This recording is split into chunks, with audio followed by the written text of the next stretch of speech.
All right. I'll go ahead and launch. We may still have some folks coming in, which is fine. Really great to see everyone. We know it's a busy time of year. Farmers are burning the candle at both ends. So thank you for taking time out of your middle of your day to join us. I'm Elizabeth Beggins. I'm the Maryland Agriculture Outreach Specialist for the Million Acre Challenge. I'm housed under Chesapeake Bay Foundation. The challenge has a number of different founding partners, CBF being one, Future Harvest being one. So that's why my email address has a CBF suffix there. I live in Talbot County, which is on the Eastern Shore where Matt is. And I've worked here as a farmer's market manager. Now I'm really super excited to be involved in this project, which is focused on soil health. Next slide. So very briefly, some of the work of the Million Acre Challenge is captured on this, what we call our one-pager slide, including our soil health benchmark study, which is part of our science working group, and our networking opportunities, farmer to farmer networking, like this opportunity, our soil health hubs, which is part of our farmer engagement working group. We also are working towards consumer engagement initiatives and profitability models through our business working group. Our vision is 1 million acres of healthy soil in Maryland by 2030. The main thing I want you to come away with today related to the Million Acre Challenge is that we are a farmer-focused initiative. We really see farmers as part of the solution to weather events and climate events, and we see farmers as the experts and recognize that most of you are already working to steward the land in the best ways that you can, and we really want to help you do that. Next slide. So this is just a quick, PSA. A couple of quick announcements. I want you to know that we are and have been hosting a little video contest. Anybody who wants to can submit a 1-minute video to amanda@millionacrechallenge.org.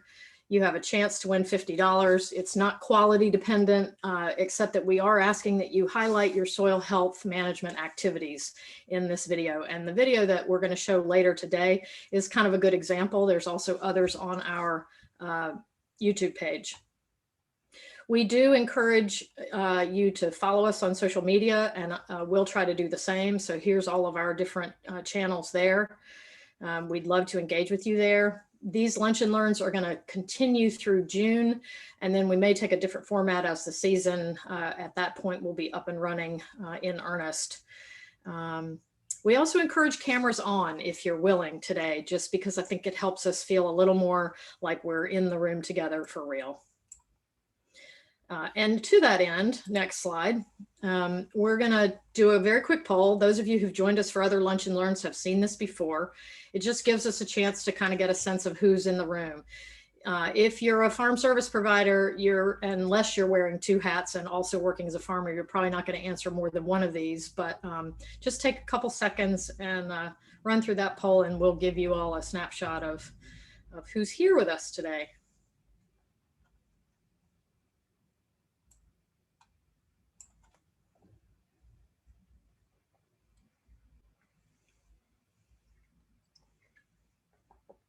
And as you're finishing up with that, also feel free to introduce yourselves in the chat box.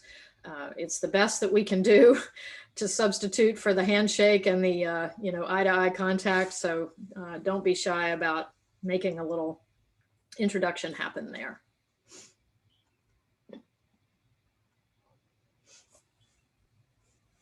We'll let this go for another 30 seconds or so. If anybody's having trouble accessing it for some reason, you can also put that in chat as well.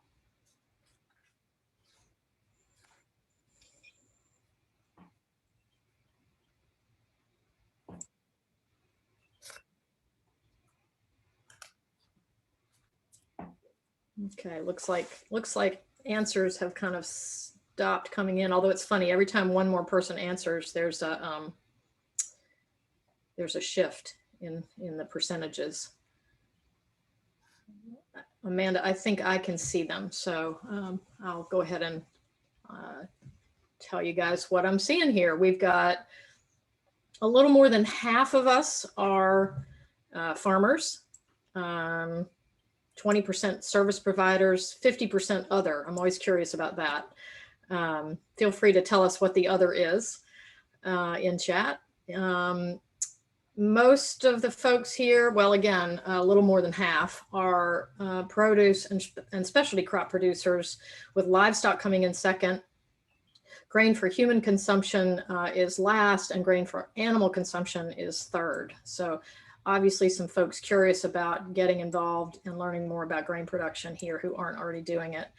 And we've got the preponderance of us are small acreage, with a couple of folks coming in the 100 to 500 acre range, and a couple of folks coming in at above 500 acres.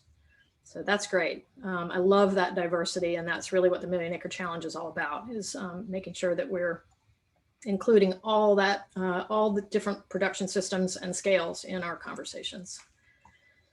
Next slide, please. So now I get the privilege of introducing Matt Nielsen, who owns and operates Tidewater Organics. His home farm is based in Centerville. He is leasing additional land around Centerville and Queenstown. Matt studied natural resources and environmental studies from the University of Vermont. He's also the Eastern Regional Sales Manager for Blue River Organic Seeds, and he's a new member of the Million Acre Challenge Board of Soil Stewards, also known as BOSS. So Matt will be working with the Million Acre Challenge to help guide the direction of this project. In the next slide, you'll see that Matt put together a brief video. Again, remember that we've got this contest going. So Matt, you're automatically entered with this one. Brief video just to give us a snapshot of his soil health management practices. And so we'll roll to that next.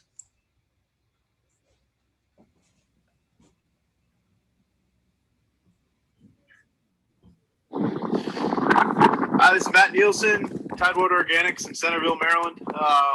Just wanted to talk a little bit about one of the things we do to try to build soil health and increase fertility in the soil. I'm standing in a field of red clover that's been in transition this spring and will be certified organic as of July.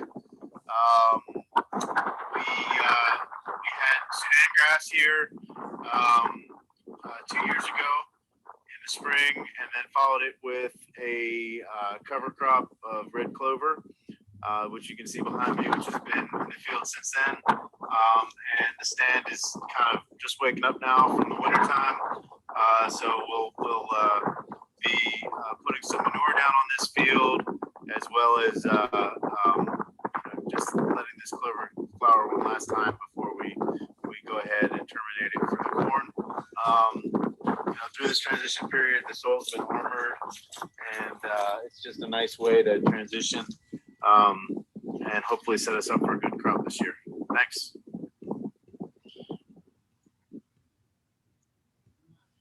Awesome. We can go on to the next slide. Matt explained to me. This is Matt Nielsen. He shot that video a week or so ago when the wind was whipping through. Oklahoma has nothing on us, right? We can clarify some of that if it was hard to hear, but I think you got the gist of it. Matt, we're really excited to have you here with us. We're gonna, learn from your experience as a relatively new grain farmer on the Eastern Shore. We're going to try to touch on each of the topics that are kind of listed here, all of which were either explicitly mentioned or hinted at in that video that you just saw. Just know that if we don't have time to get to everything today, we'll be happy to answer your questions after the fact. If you just send them to us, and we can connect you with the folks that can get answers to you. One more slide, and then I'll stop holding the court here and let Matt have a chance to speak up. Amanda, if you can pop that, there it goes. So This is just the questions that I'm going to use to guide our conversation today. I'm sure we'll bring in lots of other topics. So hopefully your questions are going to, many of them are going to get answered. I've seen in the chat that lots of you are just looking to soak up soil health information. So I'll get us started by giving Matt a chance to tell us about his farm, the size, the growing areas. Matt, take it away. Sure. Thanks, Elizabeth. And thanks for having me, and thanks everyone for coming. Yeah, that was definitely wind tunnel that I shot that in. And so we can talk about kind of what was going on in that video. So briefly, the farm, so we're located in Centerville, Maryland, on the Eastern Shore, Upper Eastern Shore. And right now we're farming 425 acres, roughly, give or take, certified organic as of harvest this year, with various stages in transition. And so we kind of started back in 2012, was when we first started transitioning ground at home, and slowly through that time period we've added acres. We focus on grain for feed mainly right now. So we're certified organic corn, beans, wheat, as well as, looking at some grain sorghum as well. Have not grown that certified organic yet, but looking to in the future. Some of the, in terms of the question on number 2 there about not planning to farm, I actually started as a environmental studies major and wanted to look at our home farm kind of from a habitat perspective, wildlife biology perspective, and was kind of that for me only got me so far. And then I started connecting with a local farm here in Queen Anne's County as well, Homestead Farms, which has been organic for a long time, and Luke and Allison Howard that operate that farm, and was able to start working with them. And that was kind of a great entry into organics and learning about the production of fresh market vegetables, as well as grain with them, and then into now their production poultry as well organically. So that's was a great tutelage there and under that team. And then we were able to break off on our own with some rented ground, and slowly have been adding since then. In terms of soil health, we are, I've always thought that organic matter, especially in an organic system, is really key. We do some tillage because of, managing weeds and things like that. And so for me, you'll see in some of these pictures that big cover crops and as much organic matter we can pump into the ground as possible is a goal here at Tidewater. And to that end, we've kind of experimented, probably not as much as others here. There may be some other folks that have kind of on the call that, I follow right along because they've been in this a lot longer. And I'd love for folks to talk at the end about that. But so those are some of the things we've done. If you can just tell us what's going on in this slide, assuming you see it. This is your big cover crop slide. Yeah. I jumped around a little bit. Sorry. So this is Austrian Winter Pd. I'm sure folks here recognize this cover crop. It actually had a little bit of wheat in there too. You can't see it because it's obviously over the tractor weights, which is pretty tall. That we let grow as kind of an experiment here at home. A couple years ago, the goal was to try to maximize nitrogen, fixing from the air, and probably I've read that you could get as many as 120 pounds if you let them flower like this. So this was a real great experiment, and we ended up rolling this down with a cultipacker because in order just to manage it. And then we planted corn, and that was there's a lot of learning going on there. I think in the future, as the farm progresses, that that to me would be a great thing to try to no-till into. And as the farm kind of progresses in its journey of soil health, I think I would like to experiment with a little bit less tillage, less primary tillage, and more into some minimum till, or try a little no-till as well, just to obviously soil health, but even just efficiency, because covering acres, on time is obviously important. We're working with really narrow windows in organics, even more so, you could argue, than conventional growers to some extent. So that was kind of the background on that side. Corn did well, got dry that year, but it looked great. And I think we got hurt by the water more than the nitrogen. But So one of the things that Matt said to me about this slide, which I thought I really appreciated, was that earlier in his journey into organic grain farming, this would have terrified him to have a cover crop of this size. Can you elaborate on that a little bit, Matt? yeah, so I mean, we managed this with primary tillage, and that's something that, because it was like, oh, maybe we tried to spread manure on that and we couldn't even get a good pattern. Obviously, this was a learning experience. So we went and rolled that cover crop, spread manure, and then plowed. Now I look at this and I think, kind of like I was mentioned earlier, what a great opportunity to try some no-till in that. So that's kind of just that journey. We also learned that with peas, there's a ton of water in them, obviously. So, just real quickly say, this field we rolled and spread, and we're able to get worked up. But I went ahead and rolled the rest of the farm ahead of my cousin who was working for me, and wound up with so much water getting released in the first inch of soil that it was really hard to manage.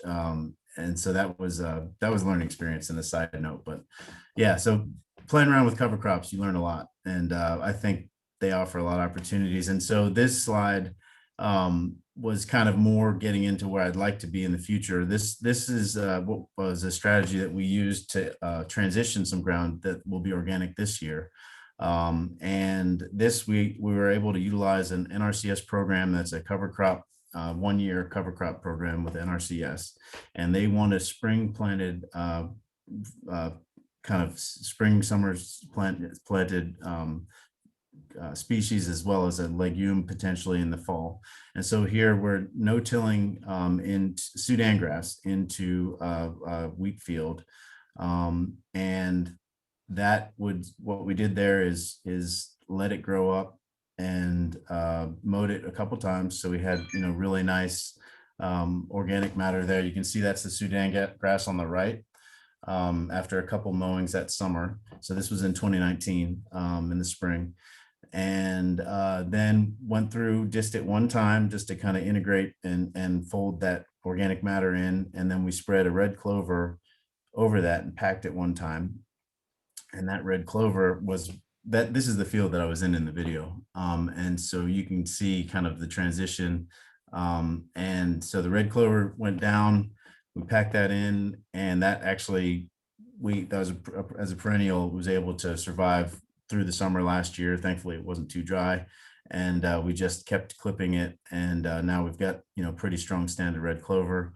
I know I was telling you, Elizabeth, that, I had calls from folks driving by that were cow folks that were just salivating and wanted to bail as much as they could off of it. And there's some people on the call here that probably like, what are you doing? Just working all that in. But it was our goal on this farm was to try to maximize as much organic matter as possible, and to get that corn crop, which we'll be planting this spring, in the best position possible. I also have a friend up in New York that was kind of talking, about trying to harvest red clover seed off of that. And so there's just all kinds of opportunities once you get into it, thinking outside the box. If, in that transition period to organic, that's an opportunity to experiment, I guess you could say. And our goal here was just to minimize any weed species that could release there, and then try to pump the soil up as much as we can before we get into our rotation of corn, beans, wheat.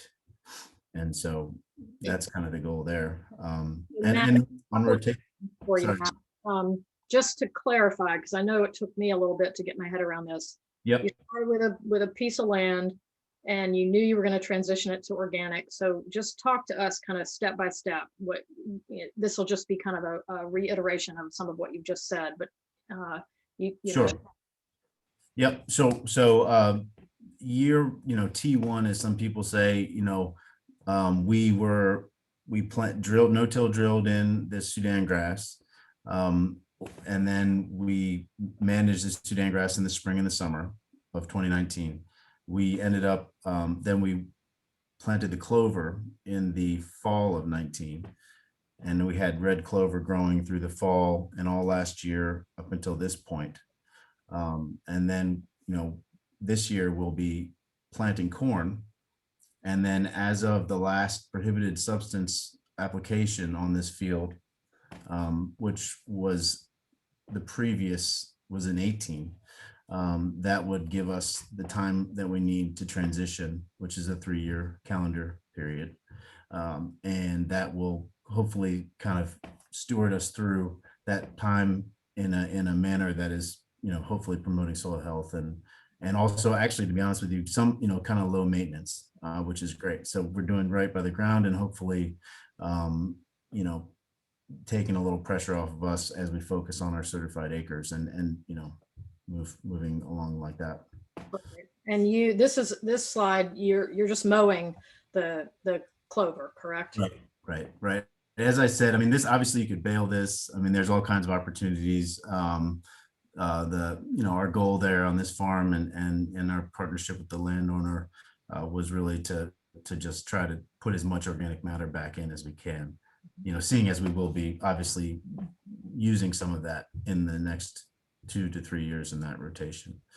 And what do you remember which specific NRCS program you took advantage of there? If anyone's on the call and that's with them can pipe up, it was conservation, planting, cover crop. I can look that up and the actual, I knew I should have looked that up for this call.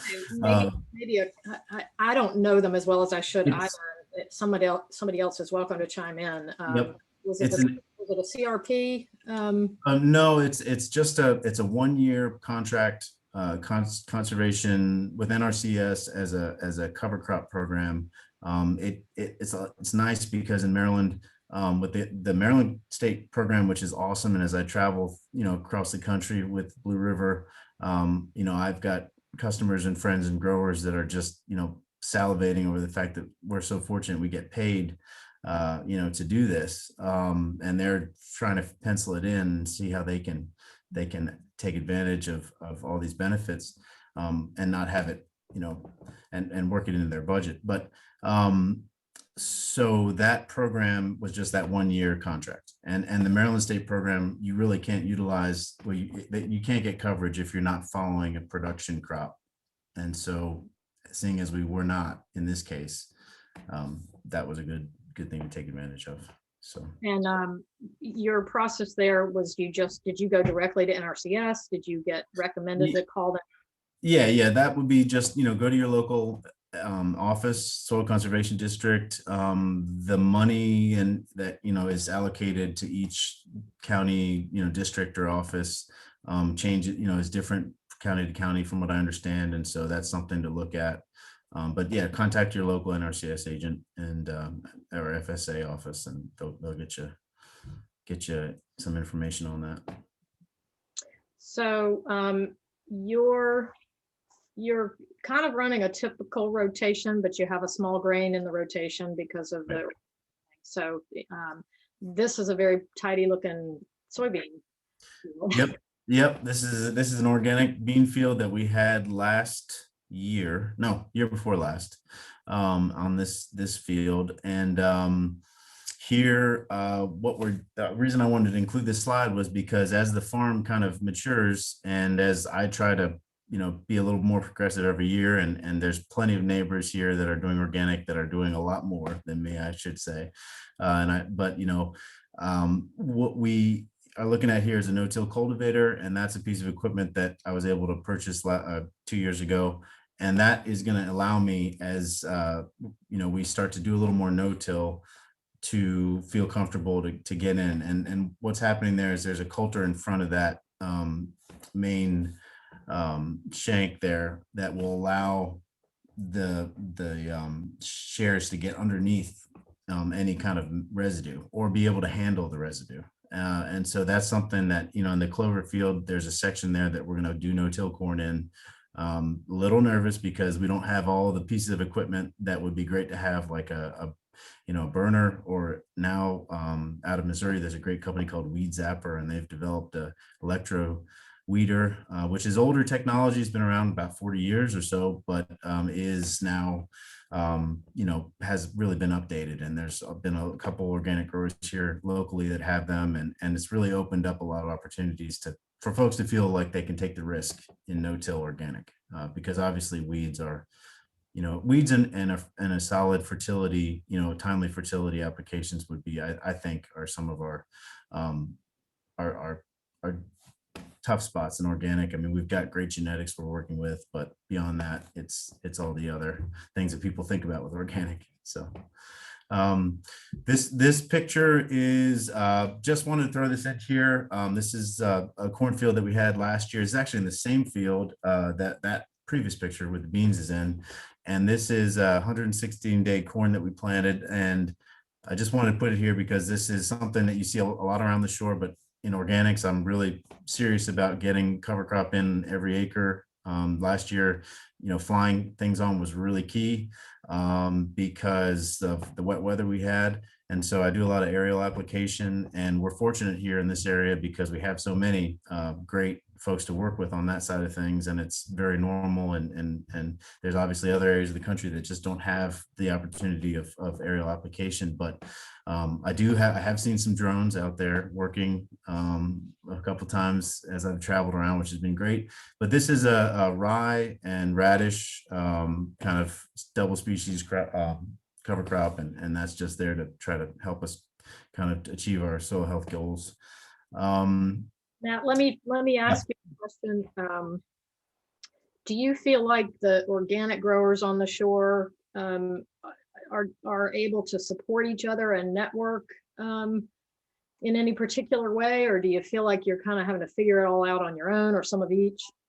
I think there's a really nice community that's been kind of slowly growing on the shore here. And this particularly, there's certain hotspots, but I'd say this area led by folks like the Howards up at Homestead and the Masons in Ruthsburg, folks that have just been organic for a long time. And the one thing I love about organic is that we're all fighting the same kind of trials and tribulations. And there is that kind of spirit of sharing, which is great, and trying to help each other out. I've, the previous picture there, I think you could see the wheat harvest. That was a situation where we had wheat that we were harvesting, and here we've got the combines are out, and there's a local organic dairy that came down to the Fries to bale that straw. And so it was really active that day, and I felt like a big farmer for half a second, but it was fun, and that just shows, obviously, sharing services, sharing equipment, helping each other out, with providing quality products for, in this case, for the dairy herd that Matt and Ed have up there, and the rest of the family. And so yes, and even so now with sharing equipment experience, as these new technologies come online, there's actually some organic herbicides that folks are experimenting with that are OMRI certified, that are kind of broad spectrum herbicides, contact herbicides. And so that's interesting. And there's guys and gals that are trying, some low till, no till, strip till. I mean, there's just a lot going on. And I think folks are willing to share just because it's kind of always been that way, it seems like. Really good to know that. It's encouraging. We are closing in on our 12:30. Those who've been with you us, said it was going to go fast. You're right. Those of us who've been on these calls before know that I often ask our farmers to squeak out an extra 15 minutes because we usually do run a little long. If you need to go, thank you for being here, and we so appreciate your interest and hope you'll continue to engage with Million Acre. Go to our website, millionacrechallenge.org. You'll find lots of info there. But I do want Matt to have a chance to just kind of talk a little bit about kind of these two pictures and soil health as a as a goal and what these two pictures represent. And then we'll just kind of take the slides down, and for those who get to stay an extra 15 minutes, we'll have some back and forth and some more questions. Yeah, I mean, when I see these pictures, this is kind of for me like the ideal. Obviously, I mean, this is kind of what, you know, we all hope for. There's, you know, the residues there from previous crops that's helping protect the soil. There's growing roots with the clover that's, you know, putting nitrogen in. For me, this is like obviously an ideal. And just my goal, I mean, with, you know, obviously you can see the roots there. My goal with this was just, you know, if this is the ideal, how do we try to work this ideal into a production, you know, where we're doing, I have trouble with that word production because I feel like we're all in production, but, you know, try to work that into a grain rotation. And so, you know, obviously, you know, we're asking more of the soil when we're growing corn and beans and wheat, but is there a way in an organic system that we can get closer to this ideal? And for me, maybe that's integrating some livestock. I mean, this, you know, some of the most healthy farms I've seen, you know, fortunate to have traveled around, or, you know, whether we're in the Finger Lakes, up there where there's a lot of great organic farmers that are doing a lot of good work with, and, you know, it's animals in the system. And it may be, you know, even in Texas, you know, recently saw a grower down there that, you know, he's got a lot of acres and a lot of head of cattle and sheep, and he's grazing down warm season grasses. And he's no-tilling right into those. And he's planting wheat. He's getting anywhere from 20, you know, 40 to 110 bushels of hard red wheat, which is, you know, pretty good. And he's not doing any kind of tillage whatsoever, and his water table is going up. And so that to me is, you know, there's folks that are doing that kind of work out there, and that's kind of hopefully we can get closer to that here at Tidewater. So it's a process, though, as everyone knows. So. Yep. Well, I haven't figured out a farmer who's not still in process. I feel like that's part of the nature of the work, is you're always learning, you're always having to, you know, combat things that you can't control. So we really appreciate those of you who are here now. I'm going to take the slides down. All of you are welcome to come into the room on your cameras so we can see each other. And if you have questions you'd like to ask live or in the chat box, feel free. There's a whole bunch of folks here, so I'm happy to see you all. I'll kick things off with a question. Hey, Matt, how's it going? This is Neve here. Awesome to hear that you flew on cover crop seed. I know with it being a wet year, it was really, you know, tough to get cover crops in, and that was a good way to go. So was that something that was easy enough to coordinate, and is it something that you thought was cost effective? Or curious to hear your thoughts on that. Yeah, you know, for me, yeah, totally cost effective. Very easy to coordinate. I work with a great seedsman, and he has connections to some pilots. And we actually made some last minute calls because watching the weather, you know, I had hoped to try to do some, you know, actually drill in some cover crop. And last minute actually made some calls, and we're able to get a lot done. Obviously there's deadlines with the state program, and we did have some extensions, but that worked out really well. I think like I said, you know, earlier, we're fortunate to have that many, you know, a good group of aerial applicators that I think are willing to work. And I've got some, and what I would say on that is don't feel like you need to have 100 acres to use them, because I've had them fly some tiny little fields, and they do it, and it's always fun to watch them because you kind of feel like it's, you know, you're in Hollywood watching like stunt pilot. So, but. Real quick follow-up, where would people find those people? Like, is there a certain website you went to, or how do you recommend finding the people to So I would, you know, talk with, you know, I'll just put a plug right in here for Steve Freeman. He's a great seedsman he's out of Sellersville, and he works, you know, provides a lot of cover crop seed and coordinates directly with pilots. That's who I work with. But, you know, I would contact Del Agro. Corman is out, you know, handles that, and they have done a lot of expansion here lately, and they fly out of many airports on the shore and dirt tracks and stuff. And so Eric Corman, I believe his name is. So that's one aspect to go. But I would also call your local, down in Salisbury, that the office must have some contacts that you could talk with at SA office, I would say. That would probably be a second place. So Thanks. So sure. checking in with extension if you aren't sure who to reach out to. Right. Yep. Yeah, great. We haven't had much of a chance to talk about your seed sales things, but I'm gonna hold off on that just to see if anybody else has other questions they want to bring into the room that are more pertinent to them. But if we don't have that happen, I'd love to explore that with you a little bit.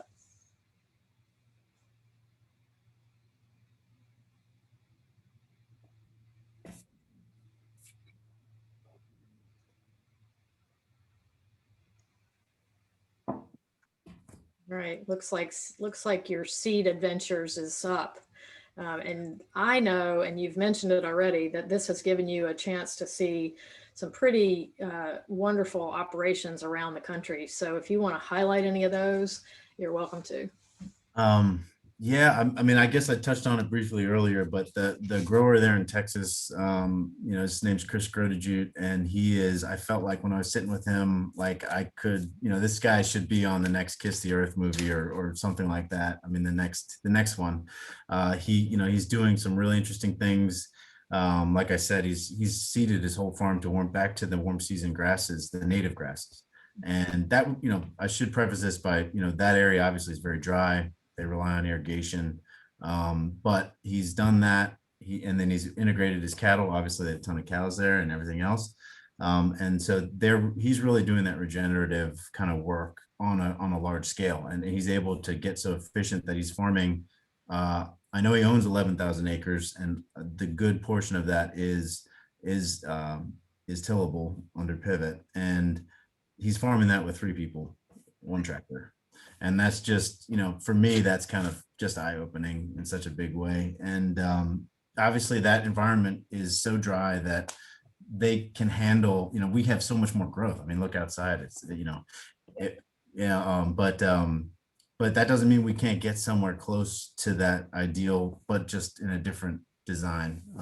And that kind of gets into partnering with other farms, where I see some real good synergies and trying to build the local kind of infrastructure and things. And there's a place for, I'm not a cow guy. I don't know cows, I'd love to in the future, but I have friends that have some small herds that are doing a lot of great work, and maybe there's a way to integrate those into the farms that we're, operating on, and try to stretch out our rotations a little, make everything a little more healthier.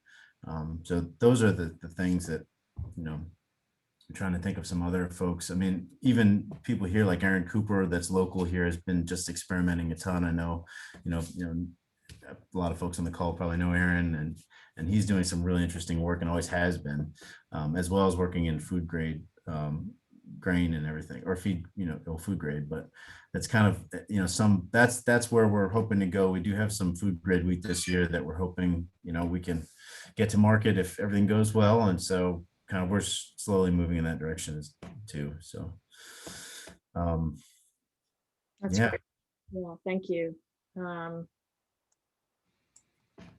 I'm also a question that didn't quite come up, kind of what do you as a farmer, as an individual, look for to have a sense that things are working? And some people might rely on yield, some people might rely on fertilizer input needs. What are your things? Well, I think yield is obviously up there. That's a real, that's the real sign that. How are yours?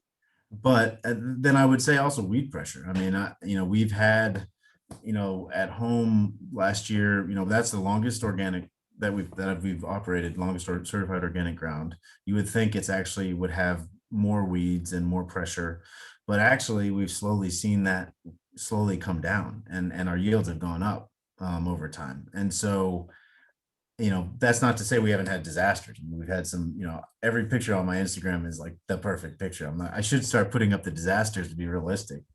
But, you know, there's been some that we've had to destroy full, whole crops, before, and we've had weeds go out of control. But I have noticed that as you start to transition at first, there is this kind of moment that the ground just seems freaked out, and it just seems to be a lot of flush of weeds as some of those residual herbicides. And that's why we have this 3-year transition to try to work that through the system. As those wear off, things really explode. But then slowly, 5-6 years in, it just seems like things start to settle in a little. And I've talked to other growers that have been organic forever, and they seem to agree. It's that 5 to 6 year period of organic management that you start to see if you're doing cover crops and you have a fairly good, really our rotation really isn't that diverse compared to some of the other folks I visit with, but corn, beans, wheat, with all the cover crops in between, you're doing better than just corn on corn with cover crop in between, which does happen sometimes, so anyways, I think that those are some of the things. Soil quality, some of the things that you see with that aggregation and things like that, that's what I need to see more. I'd like to see that more in infiltration. Chris down in Texas, I mean, as I mentioned really quickly, his water table is going up and all his neighbors is going down. And the town of Hereford is actually looking to buy water from him. And so he's, sitting on a lot of dollars. And some of that has to do with his practices. And so, those would be some of the other indicators for me, and we're not there yet. We have work to do, but that's. Arjun, you have a question? Yeah. So you said that your yields are going up. So how do your yields what kind of corn yields are you getting now, and so that's. Yeah, so, the best corn yield we'd have was about 170 bushel dry bushels across the field.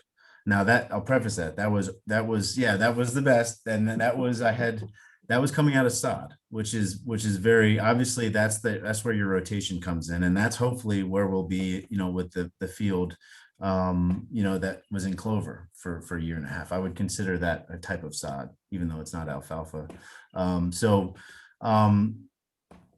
But what I've seen is, anywhere, to be honest with you, that was an outlier. I'd like to get back to that place, but it will be anywhere between 120 to, if we do 150 bushel here at dry land, organic, I'm pretty happy about that. We're kind of more in that 90 to 120 reality, depending on water. Obviously, we're all dry and we have some light soil. So, I've had some, where there wasn't much out there, some years where it gets dry. On the soybeans, we've stayed fairly steady around that, 30 to 50 range. I've had some 60 bushel beans that when they're clean. And so the yields are possible in organics. It's really the weeds and, and all the other factors that hurt you. But some of the thing that some growers are doing is, like in North Carolina, I've got a few friends down there that have really focused in on their fertility, and they're using multiple different types of fertilizers that have different releases. And so they're using, that's really helped them kind of, their ceiling or their floor is now where it used to be 90 to 100. Their floor is now like 150 or 140. And so, they're seeing, better yields, and that's just more intense management. And that's, to be honest with you, that's really what every other farmer typically that's growing corn is doing anyways. They're out there side dressing, spoon feeding as the crop needs it, which is what we all know makes sense and we should be doing. But in organics, it's not as easy because you can't, only just recently can you call up Willards and have them come out with an organically approved, but they do that now. And so, which is great. And so as organics grows here in this area, there are, the agri suppliers are hoping to help organic growers, and they don't want to miss out on the market. And so, anyway, so it's becoming, I'm on a tangent, but yeah. So, Thank you. I'm Arjun, by the way. I'm responsible for the business case of the Million Acre Challenge. So I'd love to spend some more time with you offline. yeah, absolutely. Happy to. We are at we've used up our extra 15 minutes, and I want to be sensitive to everybody's time, including yours, Matt. So I'm going to close us out. Really appreciate your sharing your expertise and your vulnerability and your successes and challenges. And we hope to see all of you again at another Million Acre Challenge opportunity. Thanks so much. Thanks everybody. Thanks so much. Thank you. Thanks, Elizabeth. Appreciate it. Yeah, well done.